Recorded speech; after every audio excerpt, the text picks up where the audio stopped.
Thomas Coleman Younger, mais conhecido na história como Cole Younger, nasceu em 15 de janeiro de 1844 em uma fazenda da família no condado de Jackson, Missouri. Sétimo de 14 filhos, foi criado por Henry Washington Younger, proprietário de terras, e Beersheba Leighton Fristo, filha de um fazendeiro local abastado. Apesar do legado sangrento que ele viria a construir, os começos de Cole foram estáveis e respeitáveis. Ele veio de uma família grande e trabalhadora, com fortes laços comunitários e muitas oportunidades. À medida que crescia, Cole se destacava pela altura e se portava com confiança. Com seus cachos ruivos, pele clara salpicada de sardas e um senso de humor afiado, ele ganhou a reputação de ser um verdadeiro galã. Ele gostava de se vestir bem e tinha um ar de elegância que o diferenciava dos outros.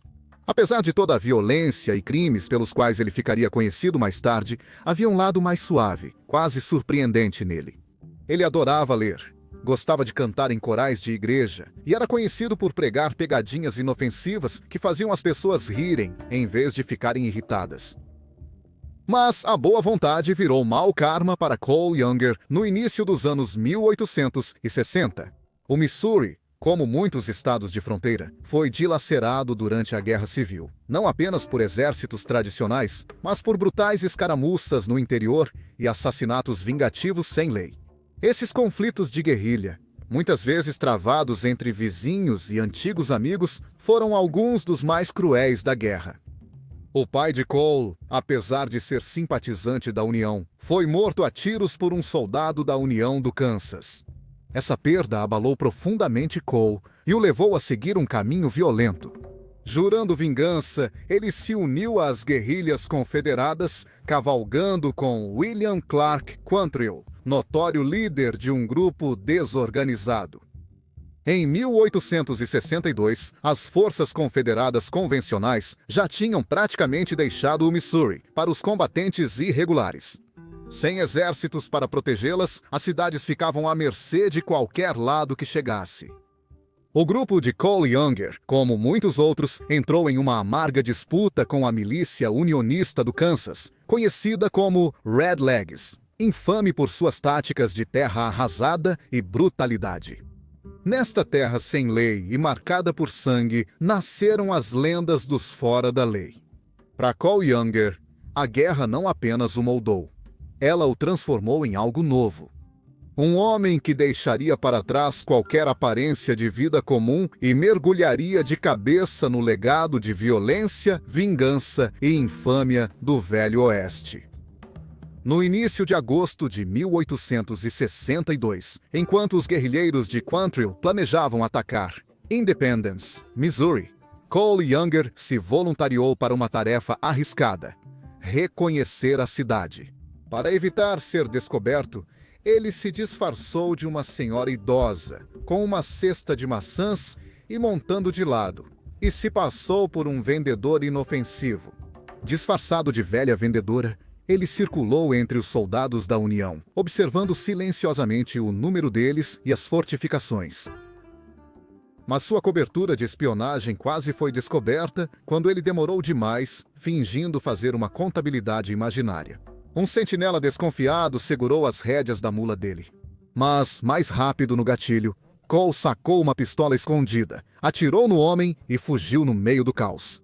A informação que ele trouxe ajudou Quantrill e seus homens a tomar Independence 2 dias depois. E não muito tempo depois, Younger foi promovido a primeiro-tenente sob o comando do general Joe Shelby no Exército Confederado. Em 21 de agosto de 1863, Cole estava de volta à cela, ao lado de Quantrill, para um ataque muito mais infame. Um que mancharia as páginas da história da Guerra Civil. O alvo era Lawrence, Kansas, um conhecido reduto de atividade abolicionista e apoio à União. O plano foi elaborado meticulosamente. Vários grupos de guerrilheiros pró-confederados se reuniram no meio da noite após cavalgar por horas a fio, muitos amarrados às celas para não caírem de exaustão. Ao amanhecer, cerca de 450 invasores haviam chegado à periferia da cidade. Eles chegaram a Lawrence rapidamente e sem aviso.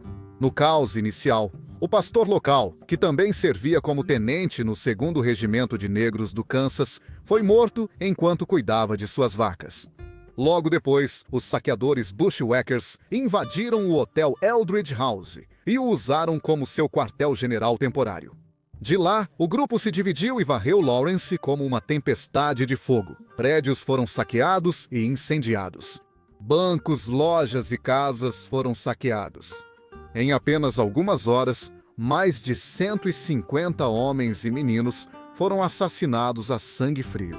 Não foi uma batalha da Guerra Civil, foi um massacre. A destruição também não foi aleatória. Os homens de Quantrill vieram preparados com listas de pessoas a serem mortas, com o objetivo de se vingar de inimigos políticos específicos. O senador James Lane, um unionista ferrenho e apoiador dos ataques brutais dos Jayhawkers ao Missouri, estava no topo da lista. Ele escapou por pouco, correndo meio vestido por um milharal. Mas outros não tiveram tanta sorte. Famílias inteiras foram devastadas. Um garoto, provavelmente com até 12 anos, foi baleado usando o uniforme feito do casaco da união do pai. Histórias surgiram após o ocorrido, de famílias se escondendo em milharais, crianças silenciadas pelo medo e homens assassinados em suas próprias casas. A invasão teve consequências duradouras. Enquanto Quantrill e seus cavaleiros celebravam a vingança, a invasão endureceu o sentimento público, até entre simpatizantes da causa confederada. E embora Cole Younger tenha participado do ataque, ele mais tarde afirmou que deixou as fileiras dos guerrilheiros pouco depois e se alistou no exército confederado propriamente dito. Depois que a poeira baixou e a guerra terminou, Cole voltou para um Missouri muito diferente. O estado havia mudado sob os pés dos confederados que retornavam. Uma nova constituição, dominada por radicais, tirou de todos que lutaram pelo Sul o direito de votar, pregar, servir em júris ou ocupar cargos públicos. A escravidão foi abolida antes da legislação nacional, mas também se extinguiu a esperança de reintegração para milhares de ex-confederados. O que Younger encontrou não foi apenas um cenário político alterado. Era um lar que já não parecia mais um lar. A amargura do pós-guerra o seguiria em uma nova fase, onde as fronteiras entre fora da lei e vingador se misturavam sob a sombra de um país ainda em recuperação.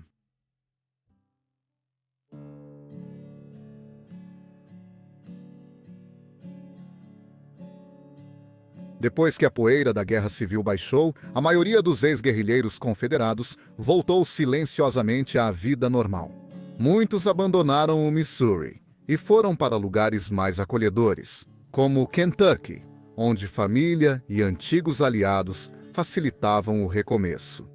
Seus líderes de guerra, incluindo o notório William Bloody Bill Anderson e o já mencionado Quantrill, não sobreviveram para ver a paz.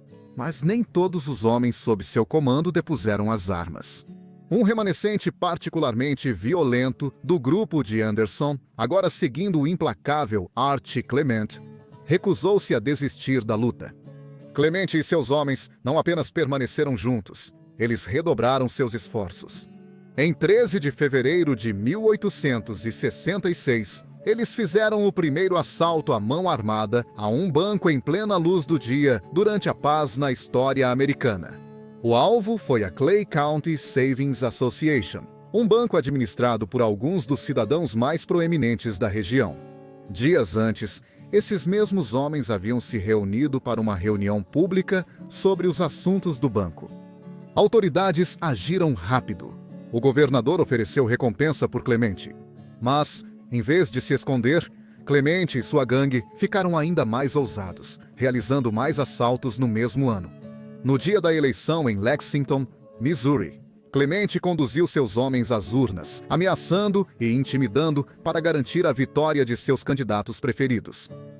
Logo depois, a milícia estadual agiu para restaurar a ordem. Quando Clemente se recusou a se render, ele foi morto a tiros nas ruas. Não se sabe quando os irmãos Younger entraram para a gangue de Clemente, mas em 1868, Cole Younger já era procurado pelas autoridades. Ele foi apontado como parte do grupo que assaltou o banco Nimrod Long Company em Russellville, Kentucky. Esse assalto também contou com outros ex-guerrilheiros, como João Jarrett, que era cunhado de Cole, Arthur McAvoy e os irmãos Shepard, George e Oliver. A lei os alcançou rapidamente. Oliver foi morto enquanto resistia à prisão e George acabou atrás das grades. Com o tempo, a gangue foi perdendo membros. Alguns foram capturados, outros se esconderam, e alguns simplesmente abandonaram a vida fora da lei. O núcleo que permaneceu, porém, se tornaria lendário. Os irmãos Younger, Cole, Jim, Bob e John, acompanhados por Frank e Jesse James. Esses nomes logo espalhariam medo por todo o meio-oeste.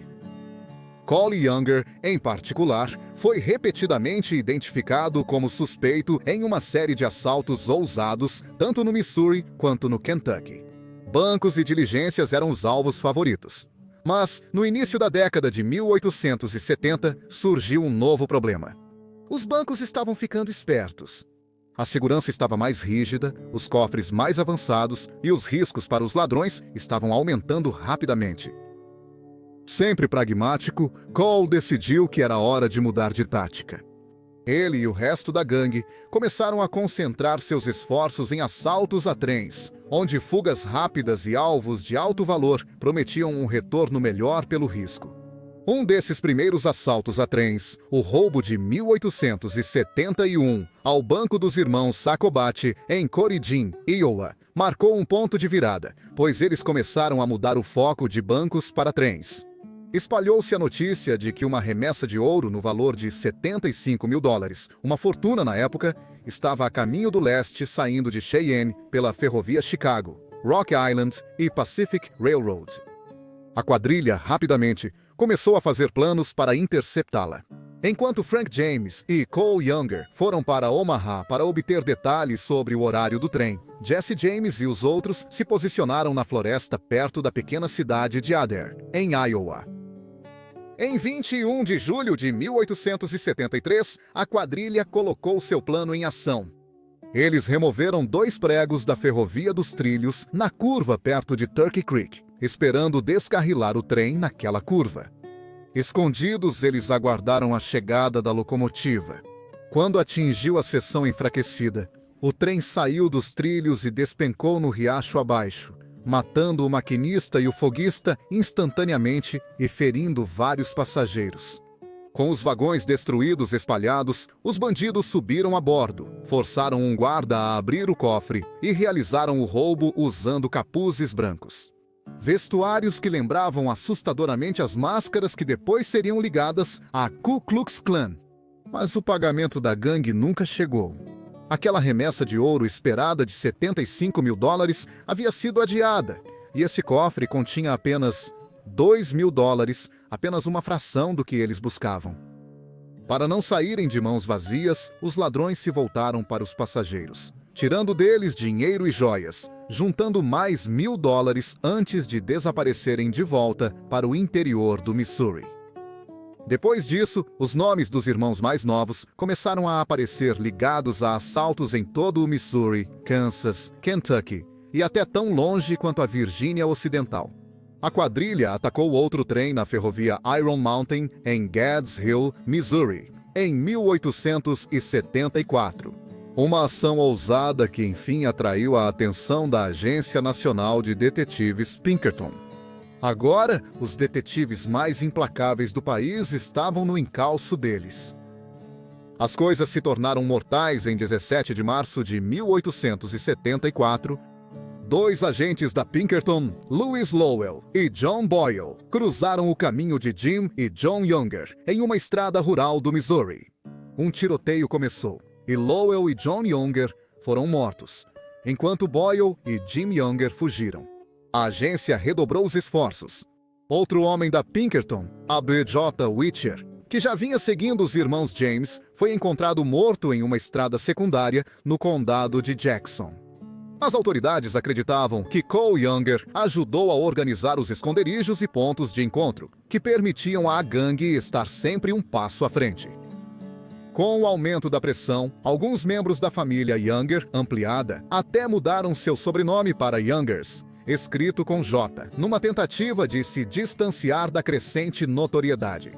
Mas a capacidade da gangue de escapar da justiça não se devia apenas à sua astúcia. Uma rede de simpatizantes confederados, ainda ressentidos com o resultado da guerra, os protegia. Essa rede subterrânea de apoiadores fornecia abrigo, suprimentos e silêncio, funcionando de muitas maneiras como uma versão primitiva do crime organizado, como a máfia.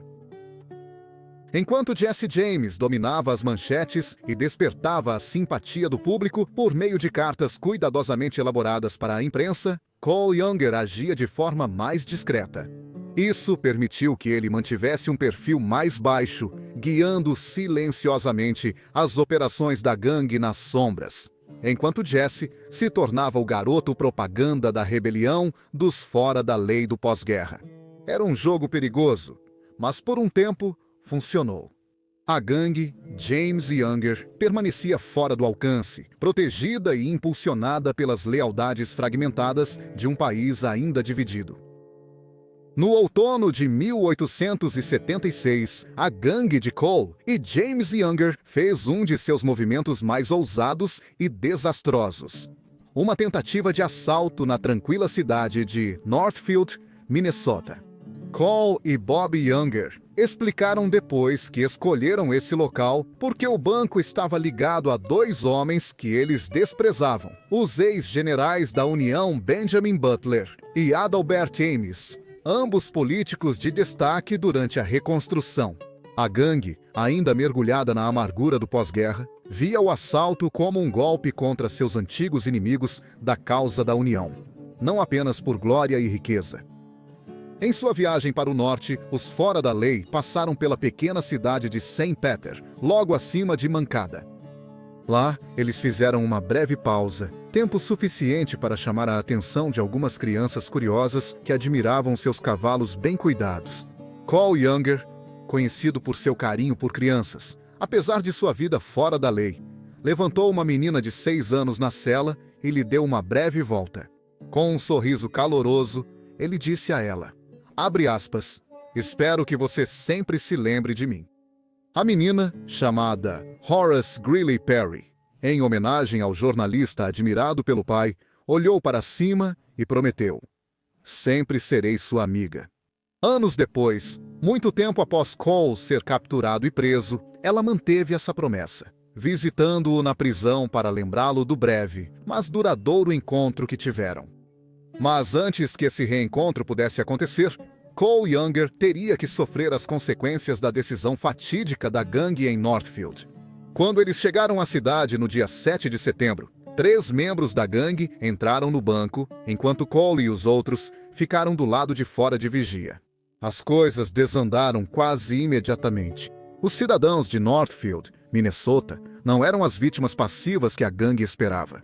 Assim que o alarme foi dado, os lojistas e moradores correram para pegar rifles e pistolas, assumindo posições defensivas atrás de barris, janelas e portas. Cole e seus irmãos dispararam suas armas para o alto, esperando dispersar a multidão, mas isso só fortaleceu a determinação dos moradores. Um tiroteio feroz irrompeu nas ruas e 2 membros da gangue, Clell Miller e William Chadwell, foram imediatamente baleados e mortos. Bob Younger levou um tiro no braço e outro cavaleiro, Herbie Potter, escapou por pouco enquanto balas cortavam o ar. Dentro do banco, o assalto não teve sucesso. O caixa interino foi morto. Outro morador da cidade morreu e a gangue teve que sair às pressas, fugindo de mãos vazias e em meio ao caos. Os moradores ainda não tinham terminado. Uma patrulha se formou imediatamente e logo centenas de habitantes de Minnesota estavam perseguindo os fora da lei. Os irmãos James, Frank e Jesse conseguiram escapar de volta para o Missouri. Mas Cole, Bob e Jim Younger não tiveram a mesma sorte. Charlie Pitts e outro membro da gangue foram encurralados em um desfiladeiro arborizado próximo ao rio Wattan-Huan. No tiroteio final, Pitts foi morto e os 3 irmãos Younger, todos gravemente feridos, foram capturados em uma área pantanosa chamada Hanska Slav. Cole, refletindo sobre o plano fracassado, fez um resumo sombrio, mas honesto. Abre aspas. Tentamos um jogo desesperado e perdemos. Somos homens duros, acostumados a modos duros, e aceitaremos as consequências. Para evitar a forca, os irmãos Younger se declararam culpados, e cada um foi condenado à prisão perpétua. Em 18 de novembro de 1876, eles foram trancados na prisão de Stillwater, em Minnesota. Enquanto isso, Frank e Jesse James se esconderam, ficando foragidos em Nashville, Tennessee, por vários anos. Jesse, porém, não conseguiu resistir ao fascínio do crime e acabou voltando a praticá-lo, sendo baleado e morto em 1882. Frank escolheu um caminho diferente. Ele se entregou ao governador do Missouri e, após um julgamento de grande repercussão, foi absolvido. Ele passou o resto da vida de forma tranquila, deixando para trás o caos e o derramamento de sangue dos seus anos fora da lei. Mas para Cole Younger, o preço de um último roubo foi pago em décadas atrás das grades da prisão e nas memórias daqueles que testemunharam tanto o charme quanto a crueldade que definiram sua vida.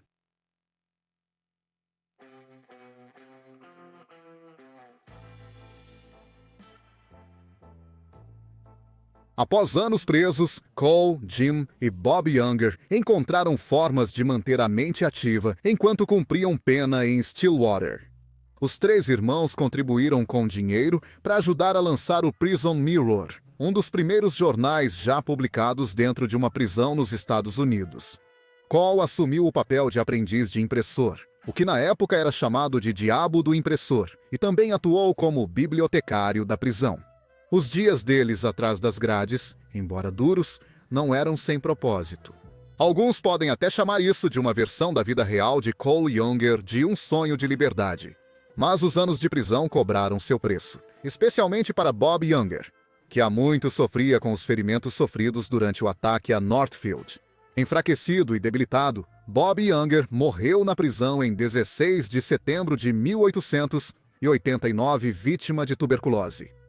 Cole e Jim tiveram mais sorte e, com apoio do diretor, receberam liberdade condicional em 10 de julho de 1901. O mundo lá fora havia mudado, e para Jim, adaptar-se se mostrou difícil demais. Pouco mais de um ano após ser libertado, Jim suicidou-se em um hotel em St. Paul em 19 de outubro de 1902. Cole Younger, no entanto, conseguiu construir um segundo ato. Ele publicou uma autobiografia que o retratava mais como um ex-soldado confederado, acertando contas, do que como um lendário fora da lei do Velho Oeste. Ao lado de Frank James, ele também subiu aos palcos em uma extravagância itinerante do Velho Oeste, chamada Companhia do Velho Oeste, de Cole Younger e Frank James, reinventando-se não como um vilão, mas como uma lenda viva da fronteira. Em uma reviravolta do destino, a garotinha a quem ele deu carona perto de Mankato, Horace Greeley Perry, voltou à sua vida. Agora adulta, ela se juntou ao show de Cole como agente de publicidade e até viajou com ele para o Texas. Uma foto de 1910 mostra os dois juntos. Mas depois disso, ela parece desaparecer dos registros históricos. No crepúsculo de sua vida, Cole voltou-se para a fé. Em 21 de agosto de 1912, anunciou ter se tornado cristão e se arrependeu dos pecados do passado. Menos de um ano depois, em 16 de agosto de 1913, ele foi batizado na igreja cristã de Lee's Summit. Quando Cole Younger faleceu em 21 de março de 1916, ele já havia sobrevivido a mais coisas do que a maioria dos homens poderia imaginar. Mesmo baleado, caçado e preso, ele sempre achava um jeito de continuar. Alguns o chamavam de, abre aspas, gato bandido, uma referência à ideia de que ele já tinha usado quase todas as suas 9 vidas. Nem mesmo as lendas escapam da morte para sempre. Depois de escapar das garras da morte 7 vezes diferentes, ele morreu em sua cidade natal, Lee's Summit, Missouri, e foi sepultado no cemitério histórico da cidade. Mas, apesar de tudo, Cole Younger ainda é conhecido para sempre como o fora da lei que não morria.